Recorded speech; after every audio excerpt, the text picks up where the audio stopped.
Executive Order 13, the order that let the wrong ones in.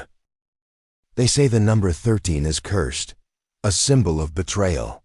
A number people avoid in hotel floors, in weddings, even in war. But in the Philippines, the number 13 took a different form. An executive order, a directive from the highest seat of power. And behind its legal language was an opening. They called it a tool to fight illegal gambling. But what if EO 13 became the very order that let the wrong ones in? What was EO 13? In February 2017, President Rodrigo Duterte signed Executive Order No. 13, a directive aimed at strengthening the crackdown on illegal gambling and clarifying the authority of government agencies involved in licensing and enforcement. It was framed as a response to confusion between agencies like PAGCOR, CEZA, PNP, NBI, and others. On paper, it was meant to stop unregulated online gaming and illicit gambling operations. But in practice, it did something else entirely.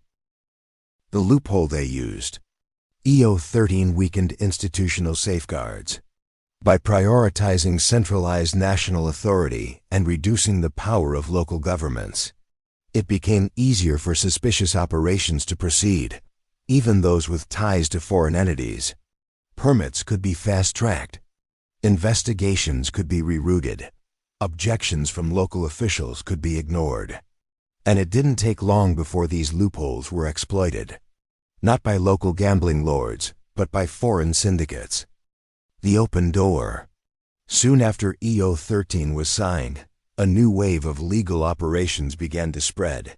Offshore gaming hubs, POGOs, crypto scam compounds, foreign-run BPO fronts, facilities doubling as trafficking or torture sites. Most of these were run or funded by Chinese nationals and operated under valid business permits issued by national agencies. EO 13 gave them a legal shield, making it harder for local authorities to question or inspect.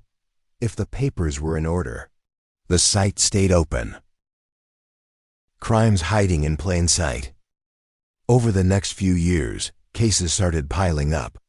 Las Piñas Pogo raid, 1,000 foreign workers detained, some victims of trafficking. Pampanga compound, a supposed gaming center with torture rooms and detainees. Bomban and Tharlac, sites linked to Mayor Alice Guo, with suspected human trafficking and illegal detention activities. Each time, the local government claimed ignorance. Each time, EO 13 was the shield, allowing operations to proceed unless national agencies intervened. In essence, EO 13 created legal gray zones, areas where criminal operations could flourish as long as they wore a thin coat of legitimacy. The insiders. What made it worse was who was involved. Fixers, advisors, bureaucrats.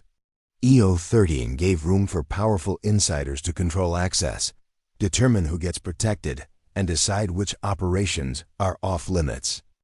Figures like Michael Yang, the president's former economic advisor, allegedly became gatekeepers for Chinese businessmen. Political personalities like Mayor Alice Guo would later be exposed as facilitators, not just beneficiaries. What started as an anti-crime order became a mechanism for systemic infiltration. The smokescreen war. While EO 13 was being used to approve operations, public attention was elsewhere. The country was told, this is a war against vice. But the nightly raids, the drama, the headlines, they focused on small-time arrests and flashy token busts. Meanwhile, permits were quietly issued. POGOs were rapidly registered. VIP visas were handed out. Behind the raids was the paperwork. Behind the performance, the policy. The damage done. EO 13 was meant to streamline enforcement against illegal gambling. Instead, it silenced local resistance. It weakened transparency. And it protected the very networks it was meant to dismantle. We now live with the consequences. Foreign criminal syndicates are entrenched. National integrity is compromised. Communities were exploited, all under the blind eye of legal operations. The lesson: laws are not dangerous by default. But when power is centralized without safeguards, they can become tools for something darker. EO 13 didn't just centralize authority. It mirrored a system that felt eerily familiar. A top-down command structure, local resistance sidelined. Legal paperwork used as armor. Gatekeepers given unchecked discretion. It wasn't just a Filipino executive order. It operated like something Beijing would write, not for the people, but for control. EO 13 didn't stop crime.